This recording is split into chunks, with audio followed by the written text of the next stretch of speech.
Bienvenidos a esta charla sobre anatomía radiológica en trauma de extremidades. Dos conceptos básicos acerca de la evaluación musculoesquelética con imágenes radiológicas. Siempre es importante tener claro que todo trauma musculoesquelético debe evaluarse mínimo con dos proyecciones, AP y lateral en la gran mayoría de los casos o AP y oblicua para algunos segmentos como las manos y los pies. Es muy importante tener esto claro, ya que la radiografía es una imagen bidimensional. Por lo tanto, algunas fracturas desplazadas pueden no verse como tal en una de las proyecciones radiológicas. Y aquí hay algunas reglas importantes para la evaluación del trauma musculoesquelético. Siempre tener claro que debemos incluir en la radiografía la articulación proximal y distal a la fractura. En niños o incluso en adultos, en algunas ocasiones pueden ser muy útiles las comparativas para poder determinar si en realidad lo que estamos observando es o no una alteración radiológica. AP y oblicua, como les había dicho, para mano y pie. En fractura de fémur, siempre RX AP de pelvis, siempre evaluando ambas caderas. Y cuando estemos ante una sospecha de una fractura de cadera, siempre solicitar RX AP de pelvis, que nos permite comparar ambas caderas. Entrando en materia, entonces aquí tenemos una radiografía que en la proyección AP aparentemente no hay nada. Clínicamente este paciente tiene dolor en el cuarto y en el tercer dedo. Aquí logramos ver algo de edema alrededor de la articulación interfalángica proximal, pero en las imágenes oblicuas observamos en detalle una interrupción de la continuidad de la cortical en ambas bases de las falanges medias del dedo tercero y cuarto, y además es mucho más evidente el edema importante que tiene, producto del hematoma y del trauma de tejidos blandos. Entonces, en este caso, es claro que aquí hay una fractura y se logra determinar por la proyección. Aquí está señalada las fracturas. En este caso, tenemos una fractura de la cabeza del tercer metacarpiano, que aquí puede ser evidente. Miren la asimetría de esta cabeza con el resto del metacarpiano al compararla con los otros. Y aquí es clara la imagen de fractura. Una fractura de la cabeza del cuarto y el quinto metacarpianos, con una angulación importante. Miren acá. Fractura de la diáfisis del cuarto metacarpiano. Si se concentran en la radiografía AP, en el cuarto metacarpiano no se observa ninguna lesión, al menos no de manera evidente. Pero en la lateral comienza usted a observar una interrupción de la cortical y en la oblicua es mucho más claro. Entonces, aquí es poco o nada visible y en estas otras dos imágenes, principalmente en la oblicua, es claro el trazo de fractura. Miremos esto acá y nuevamente así. Luxación interfalángica proximal. Esto es evidente clínica y radiológicamente. Fractura de la base del quinto metacarpiano. Aquí hay un poquito de edema que logran ustedes verlo, pero además hay una imagen clara aquí de fractura. No está desplazada, pero es una fractura que amerita una inmovilización. Aquí el edema y la fractura. Fractura diaficiaria del quinto metacarpiano, muy clara en la imagen radiológica. Aquí se logra ver algo.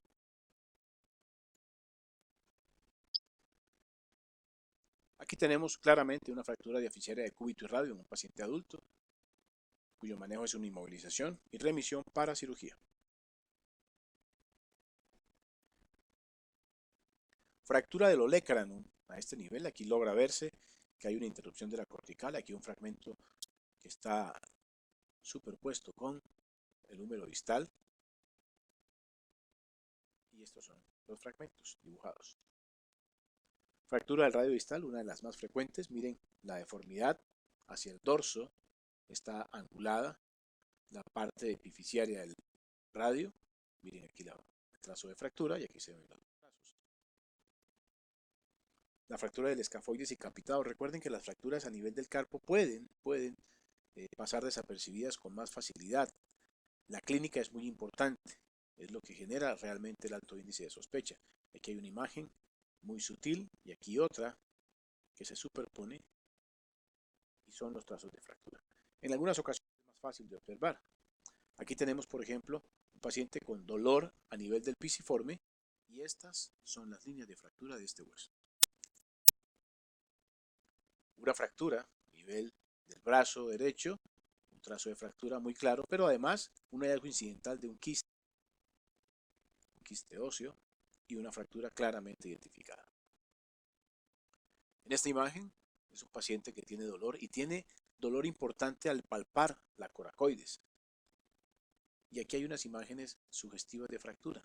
Mucho mejor se puede apreciar en la proyección axial. Miren aquí un fragmento, aquí hay otro, y este es el borde del foco de fractura también.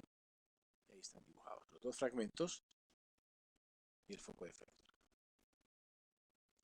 La luxación acromioclavicular, debemos tener claro que existe una relación entre la clavícula y el acromio, y cuando esto se pierde, esta pérdida de la relación articular es lo que conocemos como luxación. Entonces aquí tenemos la clavícula del acromio, clavícula, acromio. Aquí una luxación acromioclavicular mucho más prominente. Esta imagen, hay una imagen acá, la del lado izquierdo, que es normal, y en esta pues hay una clara disfunción de los ligamentos coracoclaviculares, tanto el conoide como el trapezoide, que genera la pérdida de relación articular entre la clavícula y el acromio. La luxación glenohumeral, aquí en esta parte inferior vemos una glenohumeral normal, la glenoides como un borde, y acá vemos la luxación con una impactación en la cabeza, en la zona articular de la cabeza, conocida como lesión de Hill-Sachs. Esta es una glenohumeral normal y este lado es una glenohumeral luxada. La luxofractura de Bennett es una fractura que compromete la base del primer metacarpiano.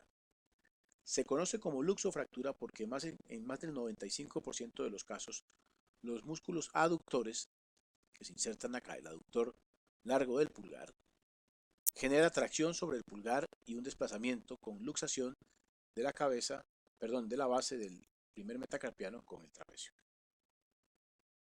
Luxofractura de Bennett. Aquí de nuevo la luxofractura de Bennett. Logran verla acá. Fractura en torus o en hebilla. ¿Logran ver este encogimiento o esta lesión a nivel de la cortical y del periósteo? Una fractura no desplazada cuyo manejo básicamente es la inmovilización. Fractura en torus o en hebilla. Aquí está. Aquí hay una fractura de húmero proximal claramente evidente en la radiografía. Ustedes logran verla acá. En pacientes de edad pediátrica, por debajo de 7 años más o menos, uno puede intentar hacer un manejo no quirúrgico y con toda seguridad que le va a ir muy bien. Sin embargo, hay un desplazamiento importante. Acá la recomendación es colocar un cabestrillo y remitirlo. Tenemos acá una fractura poco desplazada del húmero proximal. Sin embargo, es evidente aquí la interrupción de la cortical por una impactación. Aquí otros trazos de fracturas al interior. Aquí un trazo de fractura. Una luxofractura del húmero proximal. Si bien es cierto, hay una fractura de la tuberosidad mayor, la epífisis sigue siendo parte del húmero. Traccionando la diáfisis vamos a lograr la reducción. Entonces esta luxofractura del húmero proximal se puede manejar con reducción y probablemente la fractura va a quedar tan bien reducida que no va a requerir cirugía. Para recordar que en el codo la cúpula radial y el capitellum siempre deben observarse, siempre se miran. Tenemos acá un codo normal. Importante recordar que existen núcleos de osificación secundarios y unas líneas radiolúcidas que se conocen como fisis, que son las zonas de crecimiento. Y este es un codo normal. De nuevo, una fractura del húmero proximal. Veamos la interrupción de la cortical a este nivel. Aquí están los diferentes fragmentos. Cuando hay fracturas de la cúpula radial, el edema y el dolor a este nivel son los que nos pueden alertar acerca de la presencia de esta lesión. En la lateral es poco evidente, pero aquí se logra ver la fractura, la línea de fractura, que no está desplazada, pero sí amerita una inmovilización blanda y un cabestrillo. Aquí un acercamiento de otra fractura, poco desplazada, pero igual es una fractura con un escalón leve a nivel de la articulación.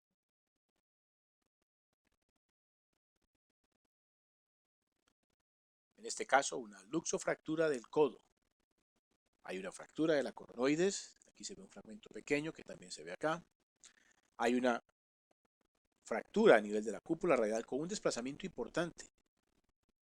Esta cúpula radial está desplazada hacia posterior y angulada en realidad prácticamente 90 grados. En esta imagen logramos ver el foco de fractura, la porción de la cúpula radial y la porción de la coronoides aquí. Una luxación del codo con una imagen sospechosa de fractura de la cúpula radial a este nivel. Fractura del escafoide aquí un poco más evidente que en otras imágenes.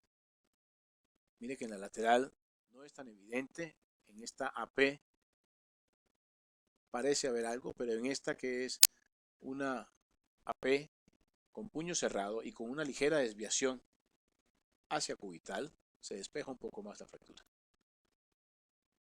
Otra fractura del escafoides, vemos la línea de aquí en la lateral. Recuerden que la clínica es muy importante en esta lesión. La que vemos arriba es una muñeca normal, miren las 3 C, la C del radio, la C del semilunar y la C del capitado, líneas de Gilula aquí arriba conservadas. En la de abajo vemos una luxación del semilunar con una pérdida de la relación articular, miren la pérdida de las líneas de Gilula y además aquí en esta lateral se logra ver cómo el semilunar se ha alejado del radio y del capitado. Se logra ver perfectamente, ¿no? Entre esta imagen de la línea ilopúbica derecha y la línea ilopúbica izquierda, aquí con esta protrusión, con una imagen de fractura en el acetábulo y en la línea ilopúbica una fractura a este nivel. Muy importante comparar la línea azul con la línea amarilla. Línea ilopúbica, miren del lado izquierdo y derecho, que hay una fractura a nivel del acetábulo derecho, miren esto. Esta irregularidad, este doble contorno, y ahí hay una fractura. Esta es una RX de pelvis normal, la del lado derecho, y la del lado derecho de la imagen.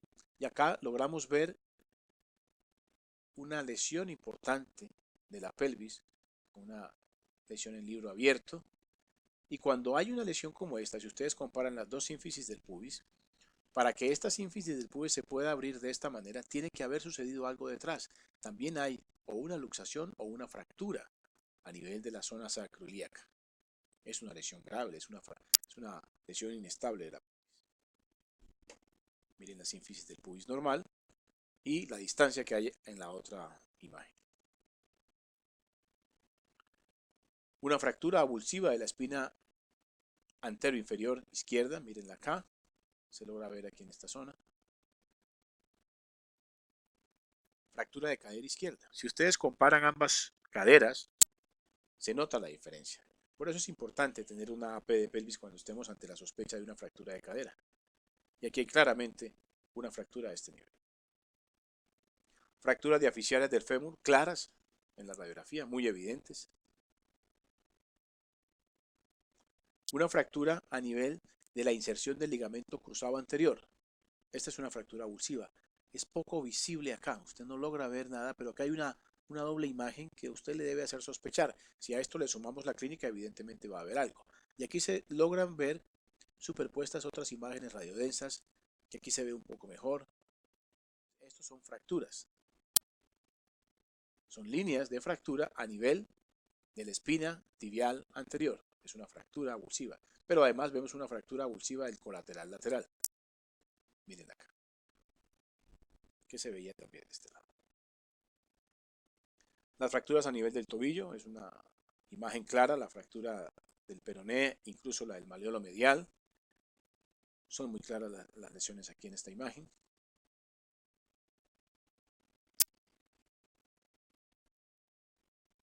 Una fractura a nivel del peroné, pero además una lesión de la sindesmosis. Recuerden que esa sindesmosis, que es la unión tibio-peroneal distal, también se puede lesionar. Y aquí encontramos una asimetría muy clara a nivel de la zona tibio-talar, ¿cierto? Y de la sindesmosis. La energía entra a través del peroné, se traduce en lesiones ligamentarias también. Vemos aquí, vertical, una radiografía normal, miren la claridad con la que se ve acá, pero aquí en esta otra logramos ver una lesión avulsiva de la espina tibial posterior, señalada aquí en este. Es decir, es una inestabilidad del ligamento cruzado posterior. Tenemos acá en la lateral una fractura alineada de la tibia y en la AP una fractura que compromete solo a la tibia, no al peroné. Es una fractura para manejo no quirúrgico. Se señalan aquí también las fisis, que son zonas normales radiolúcidas, zonas de crecimiento. Aquí una fractura de la tibia proximal, que se logra ver de manera sutil aquí un trazo de fractura y a este nivel. Igualmente en la parte inferior y superior, proximal y distal, vemos las fisis o zonas de crecimiento. Aquí una fractura de platillos tibiales, de pronto no tan evidente en la lateral, aunque aquí sí se logra ver el trazo de fractura, aquí mucho más evidente la fractura del platillo tibial lateral. Tenemos acá otra fractura de platillos tibiales, miren aquí hay una imagen sospechosa, y aunque aquí pareciera no haber algo, esta densidad aumentada aquí también nos debe hacer pensar en que hay una fractura. Es acá y acá, ¿de acuerdo? Es un paciente con dolor, importante, vean la importancia de tener dos proyecciones radiológicas. Esta es mucho más clara, en cualquiera de las dos imágenes logra uno ver la interrupción de la cortical, el desplazamiento importante y el compromiso a nivel de la tibia proximal. En esta imagen, clínicamente, un paciente con una luxación de las caderas, y este paciente tiene un trauma severo, tiene luxación de ambas caderas, tiene una luxación posterior en la cadera derecha y una luxación anterior en la cadera izquierda. Miren aquí el acetábulo y la pérdida de la relación articular entre la cabeza y el acetábulo en ambas caderas. En esta imagen, clínicamente, una patela luxada. Miren acá la patela, el surco intercondíleo en el fémur distal, desalojándose de aquí la patela. Aquí claramente una luxación de rodilla, miren la superposición de las imágenes del fémur distal y de la tibia, y en la lateral pues es muy clara la lesión. Muy clara la lesión acá en la lateral. Recuerden que este paciente tiene una emergencia en este caso y debe ser remitido. Clínicamente aquí de nuevo una luxación posterior. El gran problema o el gran riesgo es la lesión de la arteria poplitea por el desplazamiento. Finalmente aquí, este es un tobillo que está luxado o tiene una luxofractura. Miren lo que puede pasar clínicamente, radiológicamente. Tenemos acá entonces la fractura diaficiaria del quinto metatarsiano. Son dos pacientes diferentes. Logran ver acá una fractura a este nivel que podría ser de manejo no quirúrgico y una acá que incluso ya tiene un proceso de consolidación que está avanzando. Alrededor se ve una sombra radiodensa que es el callo de consolidación que se va a formar. Aquí de nuevo una fractura diaficiaria del quinto metatarsiano. En este caso una fractura del calcáneo y una osificación.